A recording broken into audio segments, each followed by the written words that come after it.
Hi everyone, welcome back. Thanks for joining us today. We've got a brand new story to share with you. So let's begin. My name's Tony. I'm in my early 40s, and up until about a year ago, I was married. Things didn't work out, and after years of trying to keep something broken from falling apart, it finally did. The divorce was rough, mentally, emotionally, even physically. There's a certain kind of quiet that follows the end of a marriage. That was the season I found myself in when I moved into this neighborhood. I just wanted stability, and from the beginning, I made up my mind I'd be friendly, polite, helpful when needed, but I wasn't going to weave myself into anyone's life too tightly. No messy friendships, no complicated neighborly entanglements. That said, I've always been handy. Fixing things comes naturally to me, and after the divorce, it was also therapeutic. Putting broken things back together gave me some sense of control. Over time, a few of the older folks around here started asking for help with little tasks, tightening a wobbly railing, fixing a leaky faucet, and patching up a broken step. Nothing major, and I didn't mind. Most of them are on tight incomes, and those little things can pile up when you're on your own. Word got around. People started seeing me as that quiet, helpful guy next door. I never advertised myself, but if someone knocked and I was free, I'd usually say yes. I also started recording some of the projects and uploading them to a small YouTube channel I'd started. It gave me something to do, a way to feel useful, and maybe help others beyond just the houses on my street. Still, despite being visible in that sense, I kept a comfortable distance from everyone. I made sure to keep things respectful, helpful, but not personal. I wasn't ready to bring anyone into my private world again, not yet. But sometimes, no matter how carefully you build walls, someone still finds a way to slip through the cracks. So, let's talk about my neighbor, Karen. Karen lives right next to my house. She's a single mom raising a teenage son. From the moment I moved into the neighborhood, I could tell there was something complicated about her. Now, I'm not trying to sound judgmental, but you can learn a lot just by observing people. You pick up on patterns, body language, and behavior, especially when you're someone like me who prefers to stay in their own lane and just watch quietly from the sidelines. Karen, as far as I could tell, had never been married. But every now and then, this guy would show up, presumably her son's father. Tall, rough-looking, always in these baggy clothes, gold chains, tattoos up the arms. I don't know what kind of life he lived, but let's just say he looked like someone who knew his way around trouble. I remember thinking early on, this is not a situation I want to be wrapped up in. The last thing I wanted was to get tangled up in someone else's chaos, especially with a woman whose ex looked like he could star in a crime docuseries. So, I kept my distance, and I minded my business by making sure I was never too available. But Karen? She wasn't interested in keeping any distance. Over the next few months, she started showing up more and more. Sometimes it's a knock at the door asking to borrow something.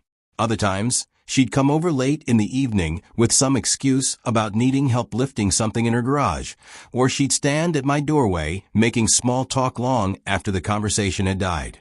She'd offer to bring me food, help me clean the garage, and even offer to run errands for me. At first, I just saw it as a neighbor being extra friendly. But after a while, it started feeling off, like she was trying to find any reason to be in my space. It stopped feeling casual and started feeling calculated. I always kept my tone respectful. I'd politely thank her for whatever offer she made and then decline. Over and over again. But she kept pushing. Until one day, she just came right out and told me she liked me and asked if I'd ever considered dating her. Now, I don't like hurting people's feelings, but I believe in being honest, even when it's uncomfortable. So I told her straight up that I wasn't looking for a relationship. And I even thought to myself, even if I were, she wouldn't be someone I'd want to date. Not because she wasn't attractive. Physically, Karen's a very beautiful woman. That wasn't the issue. It was the way she behaved. Like there was more going on beneath the surface that I didn't want any part of. Well, that didn't sit well with her. Not even a little. Instead of accepting my answer and moving on, she started pressing me hard, asking why. And then, out of nowhere, she asked if I was gay. Like that was the only logical reason I could possibly say no to her. I just shook my head and told her again, as calmly as I could, that I wasn't interested. After that, her whole demeanor changed. The warm, lingering neighbor turned cold real quick. Now, when we crossed paths, she wouldn't even make eye contact. I'd say good morning, and get nothing back but silence and a stiff shoulder. Honestly, I didn't mind. I wasn't looking to make enemies, but I also wasn't going to lose sleep over a little tension. If anything, I appreciated the breathing room. For the first time in months, it felt like I had my space back. And that was all I ever really wanted. But little did I know, this was only the beginning. That short window of peace I was starting to enjoy in my new neighborhood came to a halt one afternoon. The doorbell rang while I was editing a video for my YouTube channel. At first, I ignored it, figured it was just a package drop-off. But then it rang again. So I checked the front camera, and Karen's son was standing awkwardly at my doorstep. I thought it might be something serious. So I paused what I was doing and headed to the door. When I opened it, he looked up and asked if he could borrow my garage tools for a school project he was working on. But this wasn't some plastic toolbox we're talking about. I've got professional-grade equipment in that garage. Power saws, drills, and even a small lathe setup. Tools that require a steady hand and basic training at the very least. I told him no, respectfully, but firmly. I explained that these weren't toys, that even adults can get seriously hurt using them without proper guidance. And more importantly, I told him I wouldn't be able to supervise because I was already juggling too many things. I figured that would be the end of it. But I was wrong. A few hours later, the doorbell rang again. This time, he was standing beside his mother, Karen. Karen did all the talking. She told me he was heartbroken, that he'd put so much hope into this school project, and that my refusal had crushed him. Then she slid in a remark, something about how she hoped I wasn't denying her son just because of her. That caught me off guard. I told her flat out that my decision had nothing to do with her. I repeated what I said before. The tools are dangerous, I don't have the time, and I can't take on the responsibility. But Karen wasn't backing down. She got even more persistent. Said her son was great with tools, that he had experience working on his uncle's farm, or some story like that. She said he'd be careful, that I was overthinking things, and I shouldn't let my personal feelings affect a kid's schoolwork. I didn't respond to the jab, but the pressure was real. I could see the boy staring at the ground like he didn't even want to be part of this conversation anymore. And in that moment, I didn't want drama. So against my better judgment, I gave in.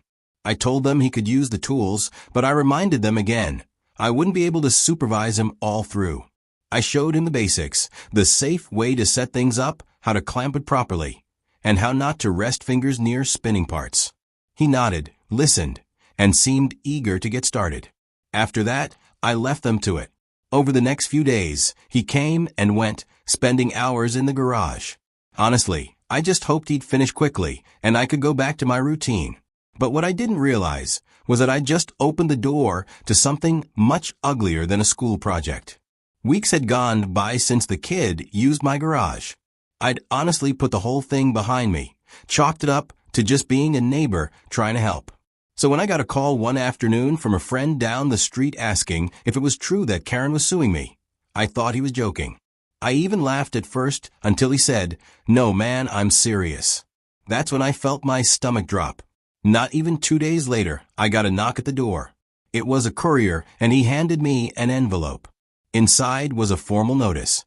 Karen and her son were officially filing a lawsuit against me. Their claim? That her son had gotten injured while working on the school project in my garage. She was saying I had been careless, negligent, the letter said, and that I allowed a minor to use hazardous equipment without any sort of supervision or safety guidance. She claimed he was inexperienced, untrained, and that I just handed over the tools and told him to figure it out. She even said I left him alone for hours, knowing he could hurt himself. I stood in my kitchen, reading through those papers in disbelief. I kept flipping through the pages, hoping there'd be something that told me this was some sort of mistake. But no, it was real. She was coming after me for medical bills, for so-called emotional distress, and for damages tied to negligent behavior. I felt sucker punched. I never signed anything. I never agreed to be responsible for the kid. I told them both very clearly that I didn't feel comfortable letting him use the tools without supervision. I told them I wouldn't be around. But she insisted, practically begged. Said he had experience. Said he could handle it. I gave in, stupidly, assuming good faith. Now, I was being painted as the reckless one. What was once a peaceful new chapter in my life was turning into a nightmare. Some folks told me to just settle. Make it go away, they said. It's not worth dragging out. But that didn't sit right with me. Because it wasn't just about money. It was my name. I was being dragged through the mud because someone decided I was an easy target. It hurt because I'd gone out of my way to avoid getting tangled up in this kind of drama. I wasn't even trying to be anyone's friend. I just didn't want to be a jerk. Reluctantly, I hired a lawyer. Not because I wanted to fight, but because I had no choice. I started gathering what little I thought could help, not even sure where it would all lead. But one thing I knew for sure, I wasn't going to roll over and take the fall for something I didn't do. Not this time. It was late one night, and I was going over some case notes with my lawyer in preparation for mediation when it came to my realization. Months ago, after a break-in scare in the neighborhood, I'd installed a small, almost invisible security camera in the upper corner of my garage. I didn't even remember it right away, because it was one of those things you install and then forget about. But the most important part? I had never turned it off. I paused the legal talk, told my lawyer to give me a second, and went to pull up the camera footage from my home server. At that point, I wasn't even sure what I expected to find. Maybe just a little something to prove that I hadn't been completely negligent like they were accusing me of. It took hours to go through most of the videos that were saved in the cloud storage, but what I found afterwards floored me. I got footage of the kid in the garage. I watched myself standing beside him, walking him through how to handle the tools. I was right there, showing him how to wear protective gloves, how to grip the power drill safely, and warning him not to skip any of the safety steps. I even paused to explain why certain tools could be dangerous if misused. I didn't treat it casually, and I definitely wasn't careless. After a while, the footage showed me stepping away because I had other things to do, but not before making it clear he needed to be cautious and responsible. I also got another footage for a different day. I was already gone.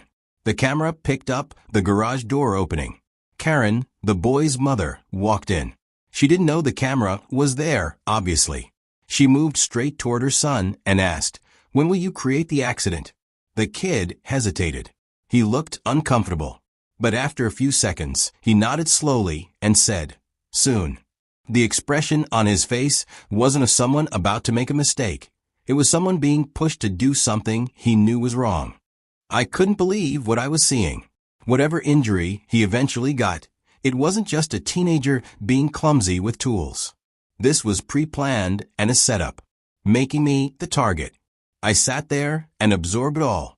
This was revenge, a twisted form of punishment, because I had the nerve to say no to Karen, to not play along with whatever fantasy she had built in her head.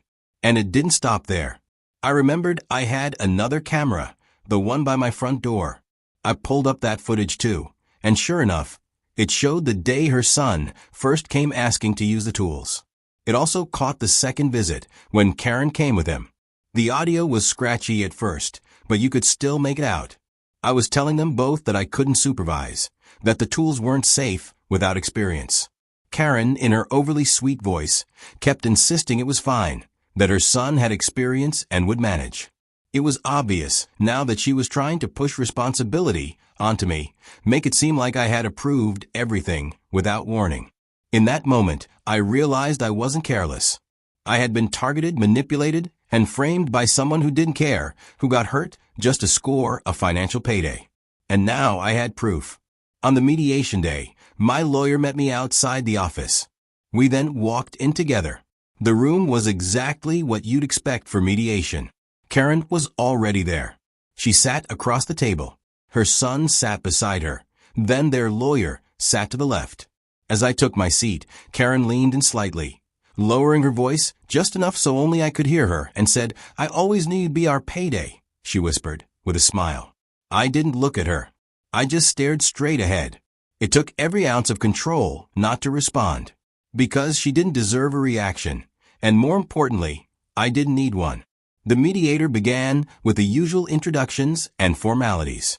There was some legal jargon tossed around about the nature of the case, potential settlements, and each party's rights.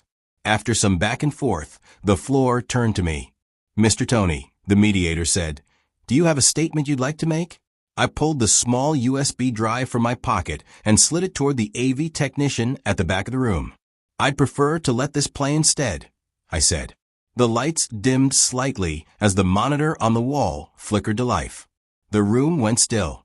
The first clip that came on showed my front porch camera capturing the boy coming to my door the first time.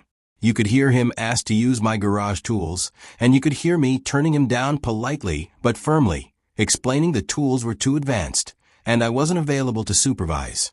The next clip showed our second interaction, him returning hours later with his mother. Karen did most of the talking, pleading on his behalf, insisting her son had experience and could handle it. You could hear me repeat my hesitation. You could see how reluctant I was before finally giving in. Then came the footage inside the garage. It showed me standing next to her son, guiding him through how to use the equipment, stressing safety precautions, and even demonstrating how to use protective gear. I reminded him more than once to slow down, to be cautious. After a while, I stepped out. The next clip was from a different day. This one was different. It showed Karen in the garage with her son. Karen was asking the boy, "When are you going to create the accident?" You could see the kid as he nodded, reluctantly. There was no confusion in the room now. I glanced across the table. Karen's face had gone pale. Her son sat motionless, with eyes locked on the floor. He couldn't bring himself to look at the screen, at his mother, or at me. The mediator didn't say anything for a few seconds after the clip ended. It was like she needed to reboot her entire understanding of the case. She was deeply disappointed as she realized someone had tried to play her for a fool. Then she cleared her throat and said almost flatly, "This case is dismissed." As we stepped out of that building, I just turned to Karen and calmly told her that I would be suing her, because people like her need to learn that they can't manipulate and destroy lives without consequences. I told her that I'd be going after her for defamation, and for every dollar I'd spent on legal fees. Suddenly, her mask of arrogance fell right off. She started panicking, begging, stumbling over her words as she kept saying, "Please don't do this." I didn't mean for it to go this far. But I wasn't playing into her game anymore. My lawyer was right there with me, and we both knew exactly what the next steps were. The lawsuit was already in motion. That day closed a chapter of being too generous, trusting, and open-handed with people who never deserve it. I went home and had a full security system installed. Cameras covering every corner, garage, front, and back, every angle of my property. If someone so much as steps onto my driveway, now I'll know. I don't lend anything out anymore, not even a screwdriver. The fallout for Karen and her son didn't stop with that mediation day. Once I dragged them to court for defamation and legal damages, the whole thing became public. Funny enough, the person I was most worried about, the boy's father, ended up surprising me. I half expected him to come, ready to fight or start some chaos. But instead, he called me and told me he'd heard what happened. Said that the boy's mother had always been manipulative and vindictive. That he'd tried to get custody in the past, but she'd lied so convincingly in court that the judge sided with her. Now, with this whole stunt exposed, he was preparing to contest custody again. And I get it now. Seeing how quickly she tried to ruin me just because I rejected her, it made perfect sense that she'd do the same to the father of her own child. So, that's where I leave it. That experience taught me the importance of protecting your space, your name, and your peace. Let me know what you think in the comments. And if you know someone who needs to hear this story, go ahead and share it with them. Don't forget to like the video. I appreciate you sticking around. Until next time, stay safe and trust your instincts.